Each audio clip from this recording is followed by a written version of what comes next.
Je m'appelle Théa Amatei Timeri, je suis élève en deuxième année de master PP1D et aujourd'hui je participe à l'événement Le Prix des Incorruptibles qui est un prix littéraire qui est décerné par les élèves. Au début d'année, les élèves reçoivent une série d'albums qu'ils peuvent lire au sein de la classe ou même au sein de la famille.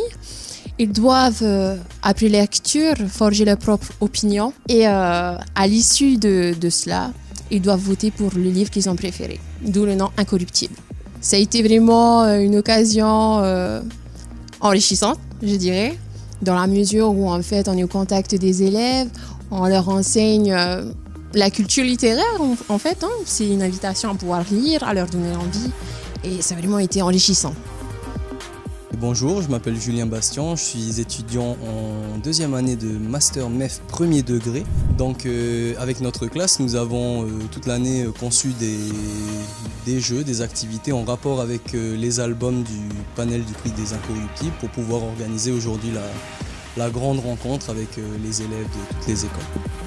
Donc nous nous sommes rencontrés 3 fois avec l'équipe du centre de lecture pour vérifier les avancées dans la conception et puis à peu près 3 ou 4 fois en groupe en dehors des heures de l'école pour pouvoir proposer des jeux ludiques, amusants. Dans la sélection des livres CE2 CM1, c'est le bureau des poids et mesures que j'ai préféré. Donc c'est un livre qui parle de l'histoire d'un petit garçon et de son père qui est un ingénieur en mesure.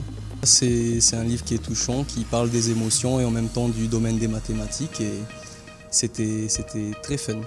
Bonjour, je m'appelle Marania Amarir Eyparker. Je suis une étudiante en deuxième année de Master MEF 1. Alors, en quoi ça consistait? Donc, au début de l'année, à l'ESP, on nous a attribué un album justement qui concourait à ce prix des Incorruptibles. Donc, pour mon équipe et moi, nous avons eu le roman de jeunesse Le garçon qui parlait avec les mains. Donc pour ce roman, il fallait élaborer une activité en lien justement avec leur lecture. Donc pour nous, dans cette histoire, un petit garçon était sourd et parlait avec ses mains. Donc on a axé notre activité sur les différents moyens de communication. Donc que ce soit par le dessin, par le mime ou par la parole tout simplement. Alors oui, je pense que ce prix est transposable dans les îles. Ce serait vraiment enrichissant pour les élèves des îles éloignées qui n'ont pas la possibilité de se déplacer à Tahiti pour justement participer à ce prix. Pour eux, ça enrichirait leur culture littéraire et aussi ils verront que leur avis, leur point de vue par rapport aux ouvrages ne sont pas laissés de côté mais qui sont pris en compte.